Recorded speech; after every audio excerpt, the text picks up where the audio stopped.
It can. You. Live? Do the live stream. Okay. And thank you all for being here. I know it's a little bit out of usual pattern. It's usually Thursday about 3 o'clock and now it's Friday at 1. So I know you're all anxious to start your weekend. Go out there, be good Americans, buy stuff you don't need for people who really don't want the stuff, you're going to get them. But we'll try and get you an early start so you can go out there and consume. And but in the meantime, I want to thank you for taking time to be here and to participate in what we all love, New Paltz. And first thing I probably would ask is the approval of the minutes, so I don't forget to do that. Does anybody have any additions, deletions, adds, motion? Julie, a second? Thank, all in favor? Aye. Aye. And Ron, can you hear me? Yes, I do, and I. Good, good, and welcome here, Ron's, that little phone icon. And Renee, I don't know if Renee dialed in or not. I don't see. Okay, and so she's down in Maryland, and our student representative is missing as well, taking finals, and it's totally understandable.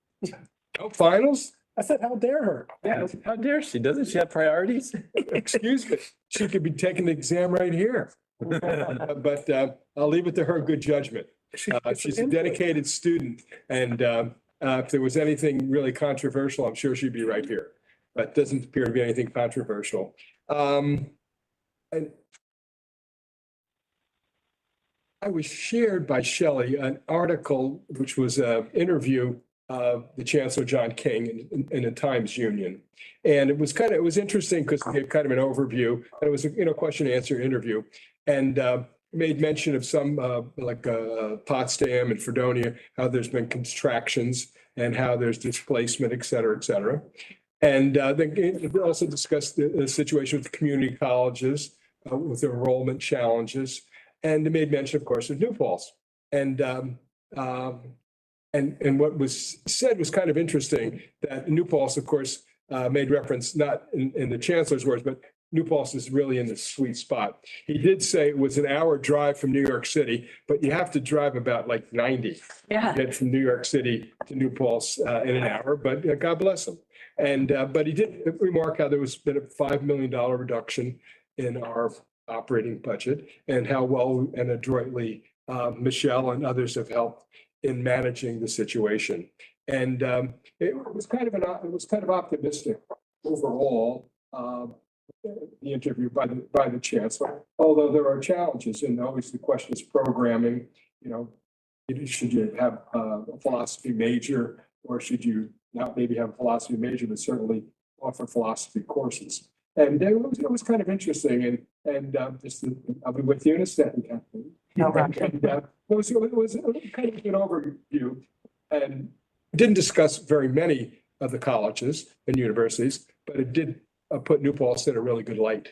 And it showed some recognition by the chancellor of thoughts about New Paltz. Maybe either Shelley or Darrell would say otherwise, or maybe elucidate a little more. But that it was kind of a very positive light from New Paltz as a good example of how to manage things. And we know the demographics are coming at us, but in the meantime, you service a real need for education, and it's ever present, and New Paltz serves it well, and with the budget constraints. Okay, now Kathleen, you're a new face. I am. Yes. Okay. I made an incredibly poor impression by being late. I'm so apologetic. This is what I say, you make me look good. Always late, I'm officially late. So anybody shows up at a meeting, I say, thank you. I'm happy to help. So thank you for coming, and welcome here. Thank you. I don't know if everybody knows Kathleen, but she's the Assistant VP for Student Wellbeing, comes from, I think it's SUNY Westbury, where you're the Dean of Students. And you have the responsibilities for Disability Resource Center, the Psychological Counseling Center, the Office of Student Conduct, Community Standards, the Student Health Service Coordinator, Wellbeing, Initiatives for Outreach. So you want to keep everybody happy, right? Happy, And- healthy, and well. Well, welcome to our council meeting. I was going to introduce everybody around the horn. Do you know anybody here? I'd say 50%. Okay, so Neil, why don't you just start and just say hi Hi. and introduce yourself? Neil Batez, voting council member. I'm also an elected official, town supervisor in New Paltz, which is why I think I'm on the as a council to build connections. I'm Abe Ushatel, also on the council. I'm an alum, 2010 poli-sci. Also, I am also an elected official, county legislator representing Kingston. I've been a member since 1997, 53 years. Amazing. I live here in the area. I think the pro. Yeah. I'm Julie Noble. I'm one of the council members and I'm the sustainability coordinator for the city of Kingston. Very nice to meet you. And don't you do something on campus every now and then? Me? Yeah. No. Do you engage with our students at all? Try not to. Yeah. Whatever. And you know the boss, right? Met once or twice. It's the show. And I'm Eli Bosch. I'm the acting chair. Been involved for a long time, since I think the early 80s in one way or the another, with the foundation. There was another iteration on the council back in the 80s and into the early 90s. And it's my pleasure and honor to support New Paltz in every way, which is what we all do on the council. And that's just something apropos. What I was going to mention is that it's the holiday season. You're going to be getting around. Please be ambassadors for New Paltz. Talk it up. If you don't like it, don't say anything. But if you're happy and pleased with the way things are going and where they're headed and where they've been, please tell your friends, colleagues, people you come in contact, what a wonderful resource and what a wonderful place it is for our community and for our students, New Paltz, and how much we owe to it. And we're always looking for support, but I'll mention that at the end, Erica. Okay. And don't forget Ron. Okay, and Ron's, he's I think he's got orange and blue blood in him. And Ron, you can say hi here to Kathleen, but He's on the throughway. Yeah. He's Okay, not, yeah, he's not looking. it's just hard to see her on the phone. Okay. Yeah, I'm a graduate of New Paltz from 1974 and have been pretty much in most of the organizations and committees that have to do with New Paltz. And he headed the presidential search, and he's taking pride in that accomplishment, as we're all so thankful for. And with that, I'd ask the president if he has anything to report. Great. I hope everyone, first of all, good afternoon. And thank you for being here.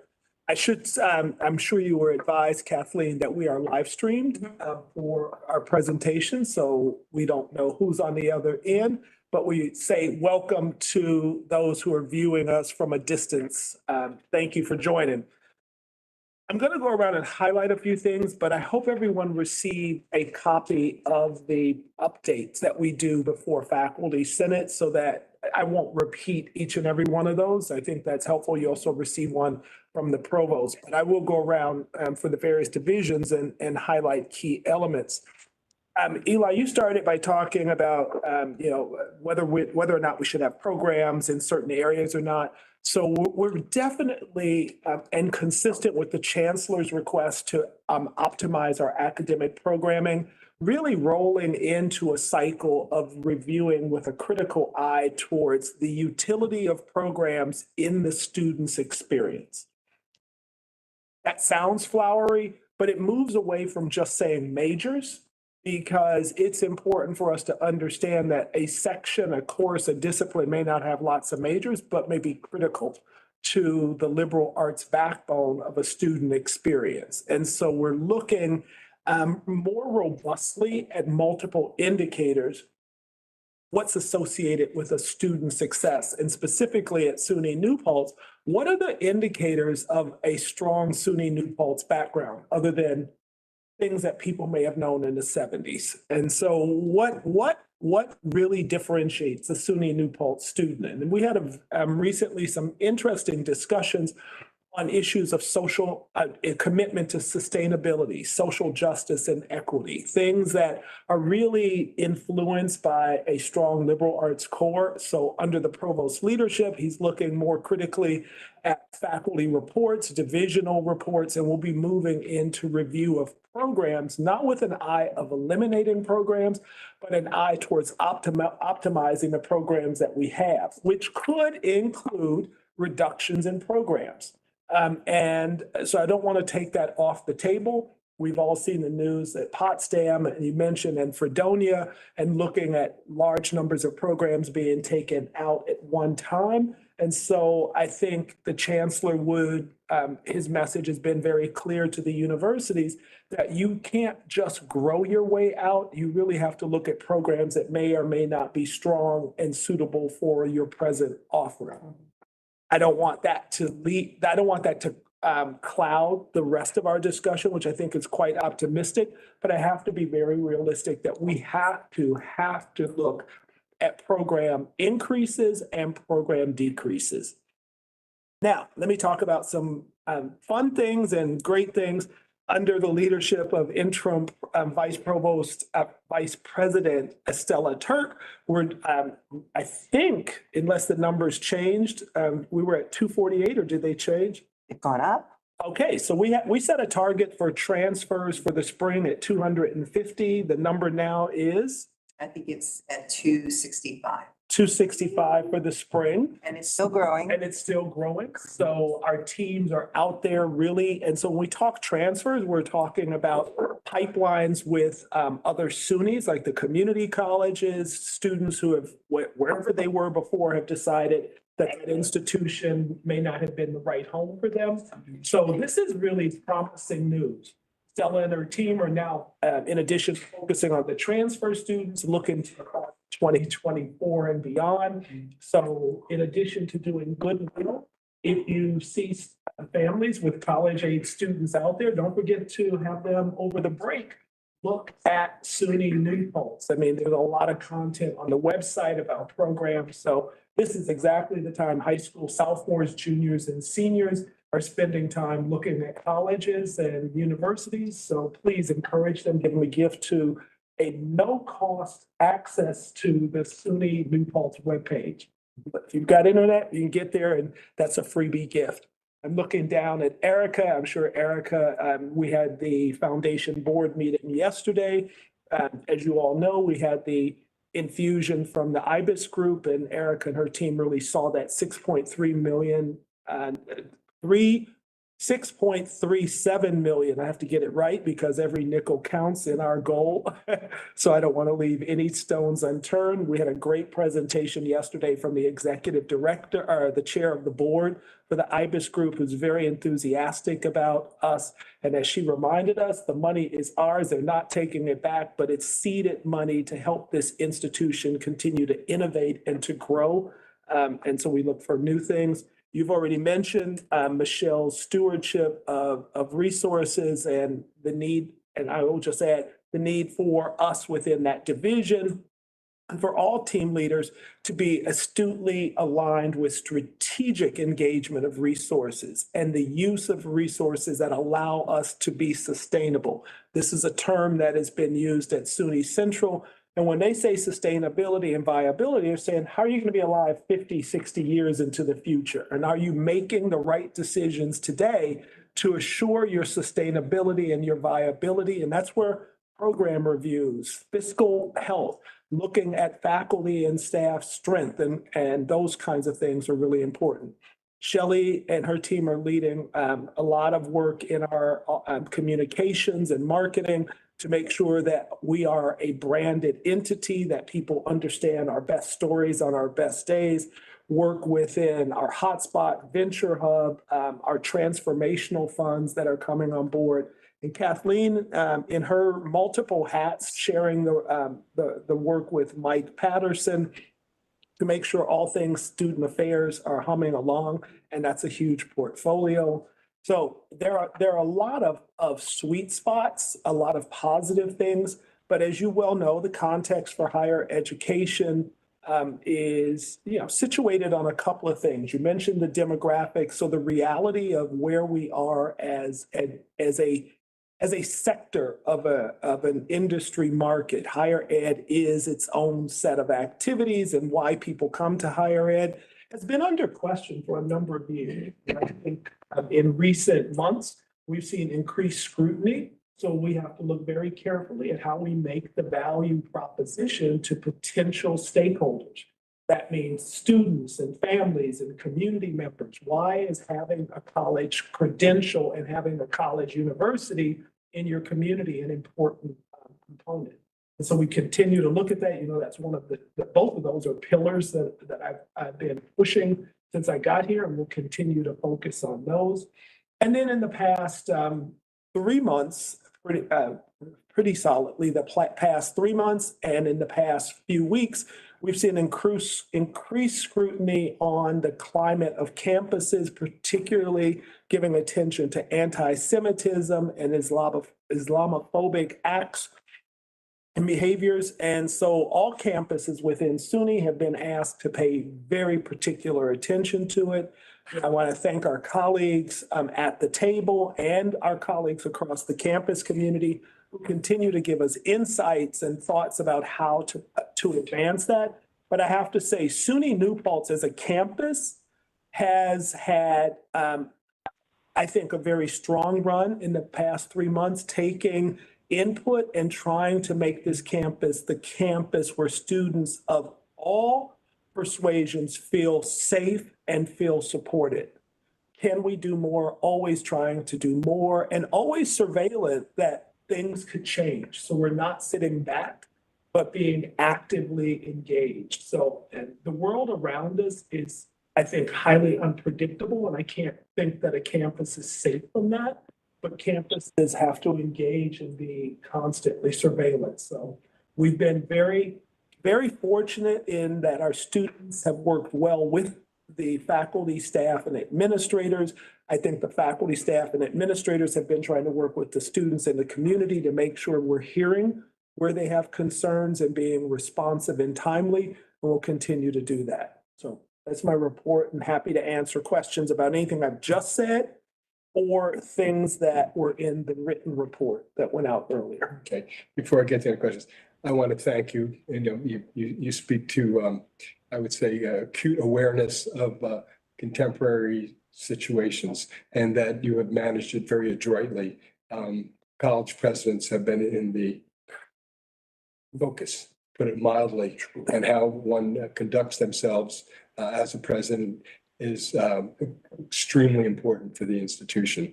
You're the public face of the institution, and to stay out of the news, to not and not by hiding, not by but to being a manager and being aware of what's going on. It's testament to you and to the team and to the faculty and to the students how well they've conducted themselves to have discussions and controversy, but without rancor and hostility. And it's not an easy thing to do, and it can't be taken for granted.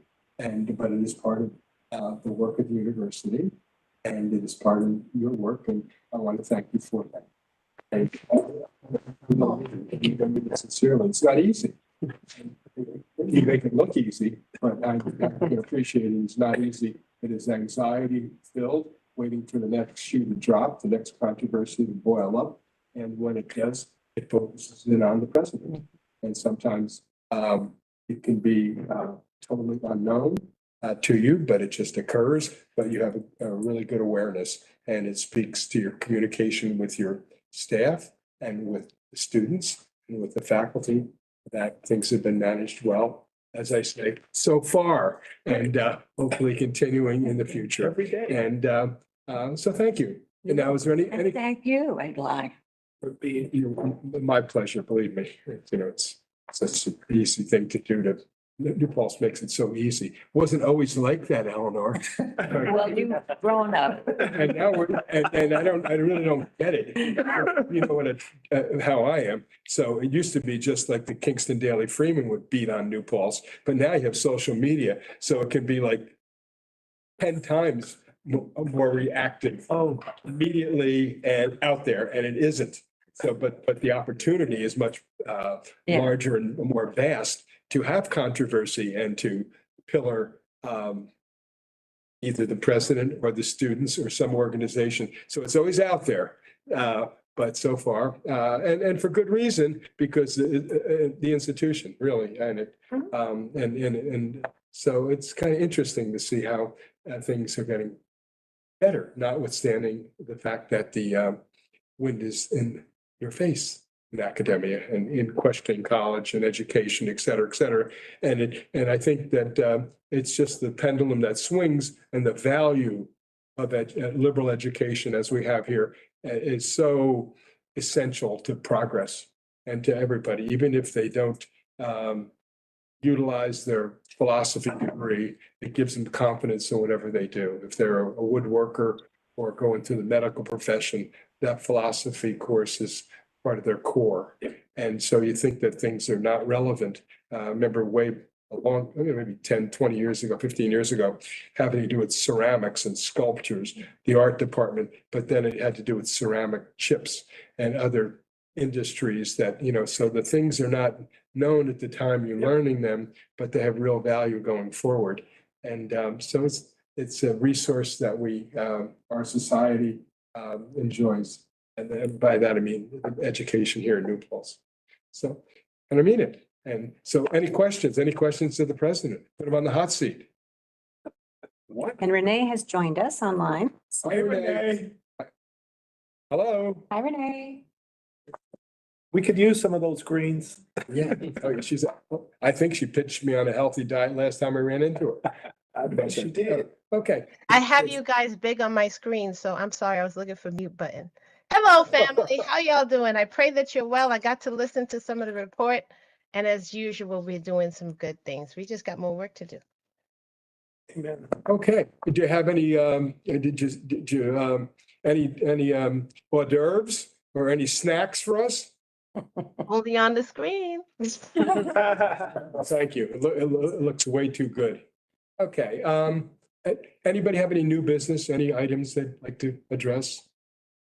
No controversy? Okay. I have a question. Yes. Since our last meeting, I have been trying to galvanize and speak to some folks both in the area as well as in the city with regard to increasing our numbers. I left the last meeting engaged to go and get some help from people that I know that are in the education realm, but they have auspice that has a big reach.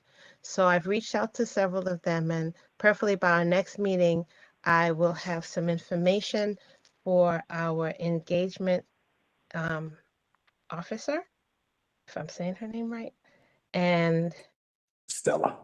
Miss Enrollment management. Enrollment management, forgive me. I will have some information and I'd like to touch base with her prior to our next meeting. God willing, I will get enough feedback from people so that we'll be in good standing to have our funds increase as well as our numbers. Thank you, Renee. That's something And I could retire. Not yet. Thank you. That's kind of apropos. That's what we're here to make things better. And so thank you for not only being a ambassador, but being a worker bee as well. And thank you. Okay, now Michelle, you're going to say everything's green on the screen now, right? Well, those vegetables are. Let me just share my screen.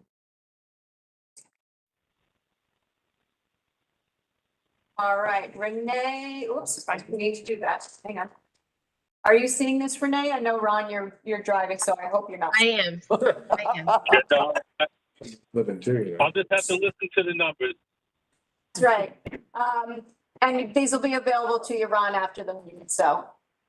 Okay, so just some updates since October. We were approved for the incremental funding proposals that we submitted in the summer.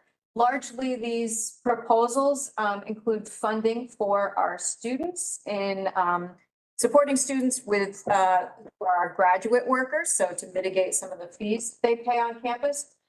food insecurity, mental health supports, students with disabilities, and support for internships. So Kathleen and Mike, along with the provost and interim vice president, Turk, are assisting in developing or are putting together the plans to disseminate and track these funds to our students as quickly as possible. This $939,000 encompasses the entire fiscal year. Unfortunately, we missed the fall by the time the proposals were approved, but we are going to do our best to see that we can distribute as much of this funding in the rest of the year as we can.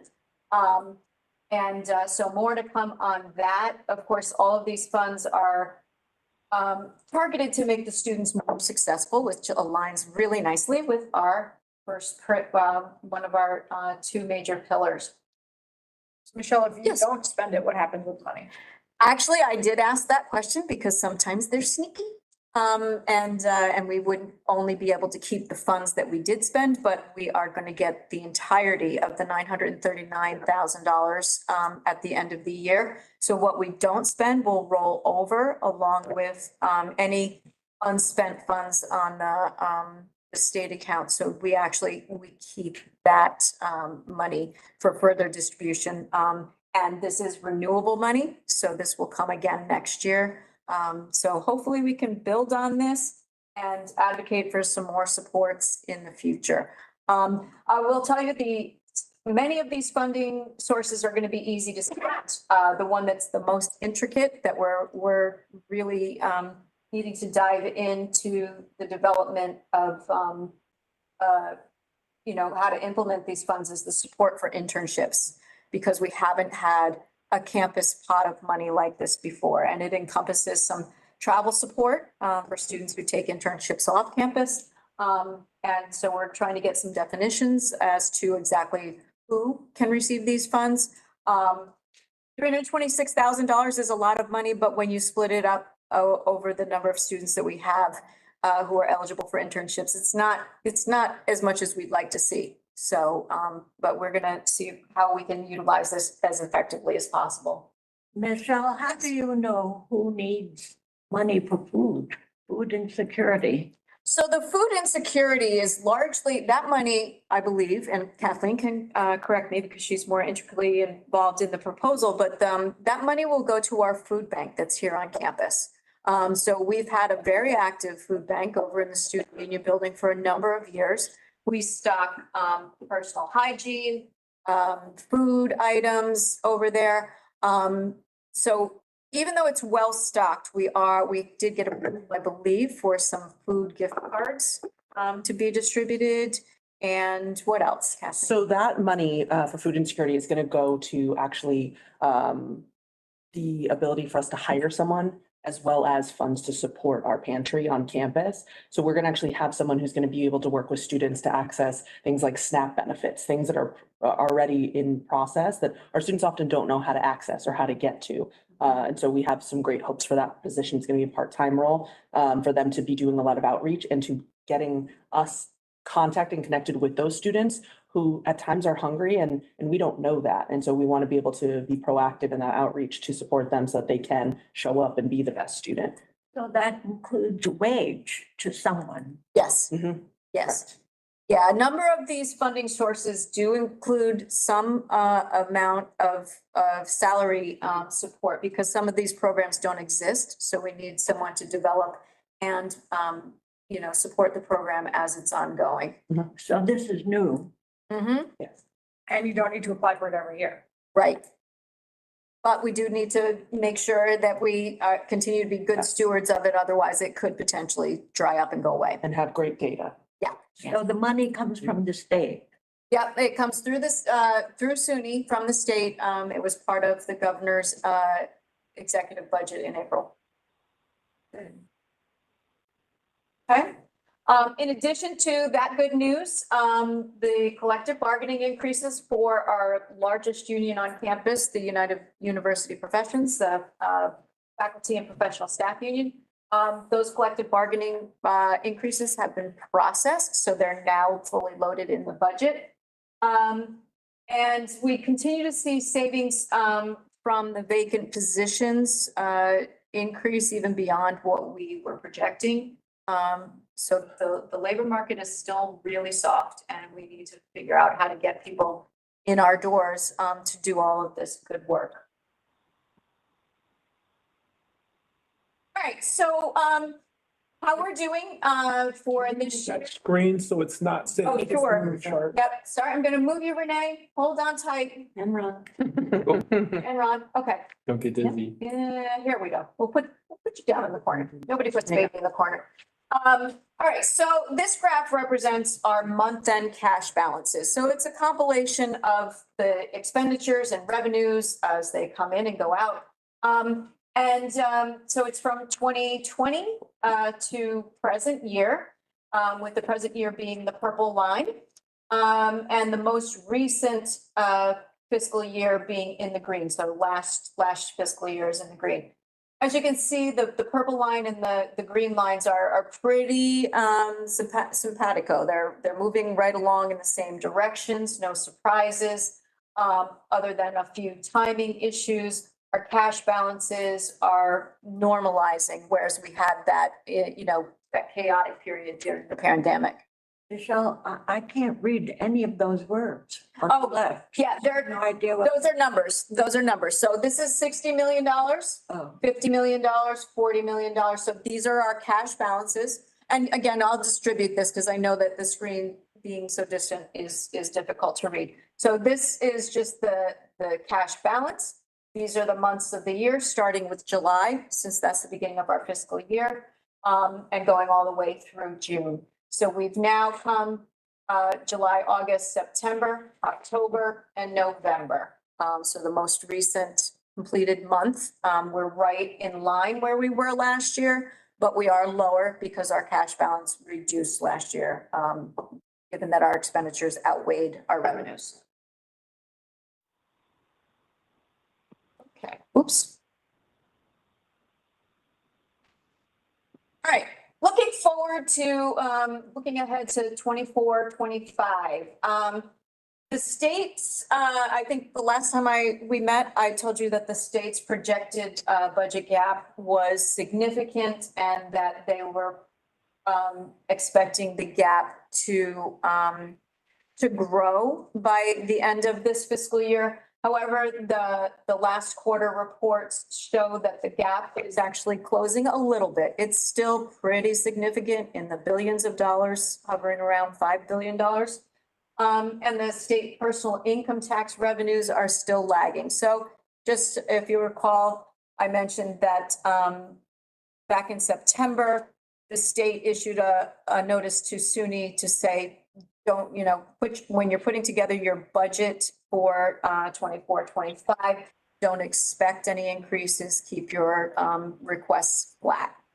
However, fast forward to November, SUNY has submitted its budget request for fiscal year 24, 25, and they have asked for a maintenance of the investment for 4-year operating aid increases. In last April, the governor's budget included for both 24, 25 and 25, 26, an additional $54 million for SUNY to help with our operating costs with basic general inflation. So we again asked for them to honor that, that promise to keep that in the budget. In addition, we asked for support to further help stave off the impacts of the collective bargaining increases. So another $86.5 million to support those negotiated increases. We also asked that they maintain the current year levels in the university-wide programs. So examples of the university-wide programs we have on campus, the largest is EOP and the Children's Center. So we're asking them to maintain their commitment for those programs. We also asked for an increase in our investment for critical maintenance capital needs. So to rehab and refurbish our buildings, we're asking for $1 billion, which is more than we got this year. So as as the construction world continues to spiral out of control, we need more money to fix our buildings. So we've asked for some more there. And as you may know, the governor's executive order 22, which has to do with carbon emissions and reducing our carbon footprint by, I think it's year 2035. That doesn't come at no cost. It's going to take a lot of capital investment, and Julie knows this better than I do. It's got to take a lot of capital investment across SUNY and across the state. We're only asking for 100 million there. That's probably just for the planning phase. It really won't have much impact. Although, fun fact, we are doing some test wells on the campus in the next month for some geothermal, what do you call them, Jill? Wells. Geothermal wells. There you go. So we're going to be doing a couple of test wells in our Old Main Quad and in the Peregrine Quad over the break. I noticed that the biggest expense is critical maintenance, capital needs. Yes. Is that just keeping up the building? Yes. So just to put it in context, we are looking to renovate the College Hall building. So you can see it from your window over there. You know, it's our oldest, one of our oldest buildings on campus. That project, all in, $100 million. So it's a very, and if SUNY New Paltz has 100 million for that project and another 150 million for a couple of other projects we've got, imagine what the SUNY-wide task for renovating our buildings, or price tag would be. So it's a lot of money. So, and again, the capital funding that we receive is funded through bonds.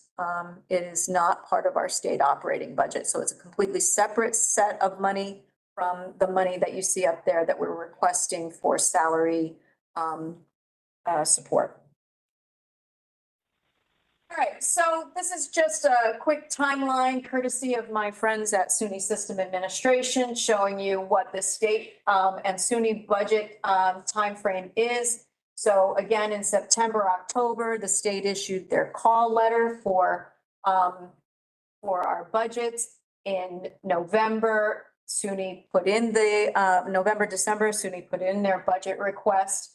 And then, as you all know, in January, the governor will issue her executive budget, which is the first, volley first serve with the legislature and, oh my goodness, my brain, the other house. Assembly. Yeah, the assembly. Thank you very much. So all of that volleying across the net will happen in February and March, and with any luck, we will have an on-time budget as of April 1st, and then SUNY will take what SUNY gets out of that budget and distribute it to the campuses. That generally happens from April through June. Bless you. Thank you. So that is pretty much the report. I do have the numbers. If you want to see the numbers later on, they are on the last slide, but they're really just numbers and you can't see them. Yeah, but that's easier to understand, this graph, which was the arrow with red dots and blue dots.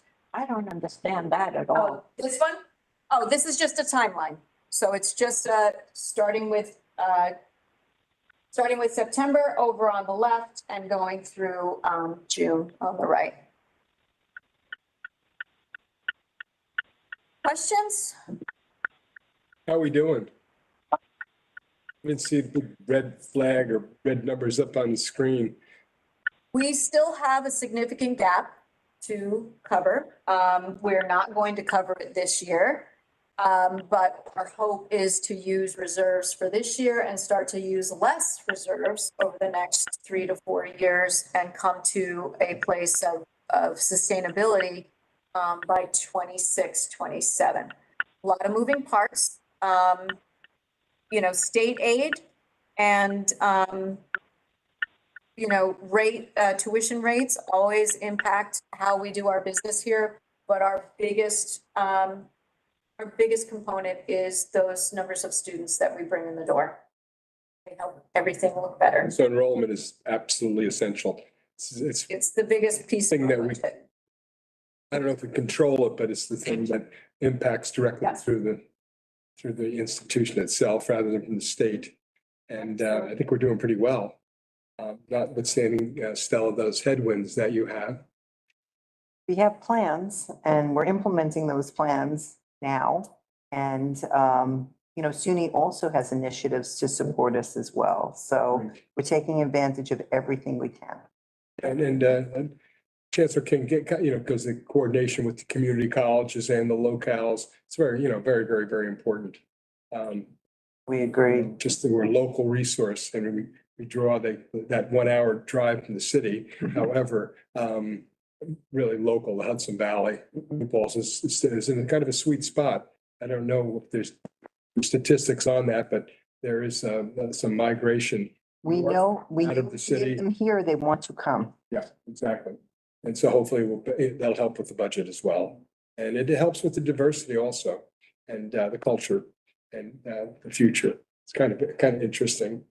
So you have some challenges, but you have good audience and a lot of new people coming in, right? Hoping. I know, and it seems like SUNY also does well as in good quality students and having good reputation. So I know it brings people out of local high schools into community college and hopefully a pipeline to New Paltz. And I know Shelley and I know how and Erica and how things actually interact well. They're all in it together, and I'm sure you are as well. Right? Yeah, I guess. So thank you. Okay, any questions? Yes. What Sure. percentage of the reserve are we going to use? What percentage did you say, Ron? Yes. I would say about a quarter this year. Okay.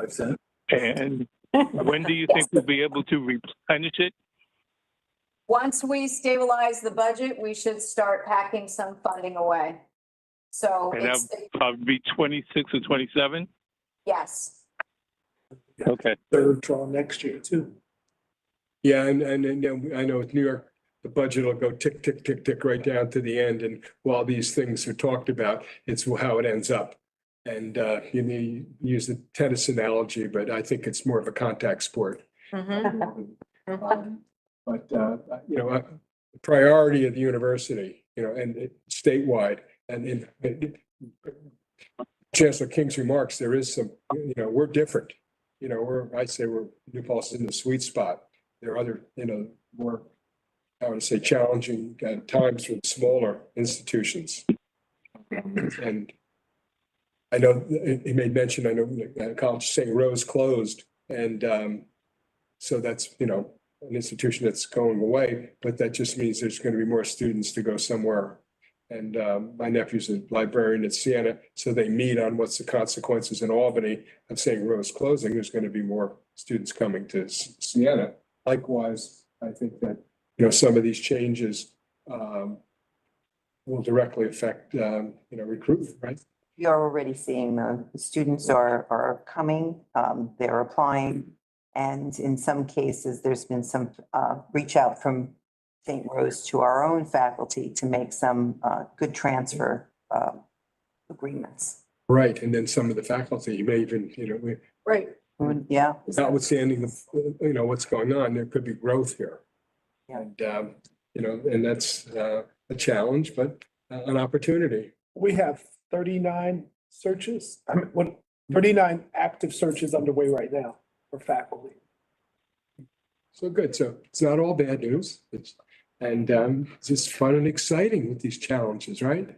Okay. Anybody have anything, any new business, anything you'd like to bring up?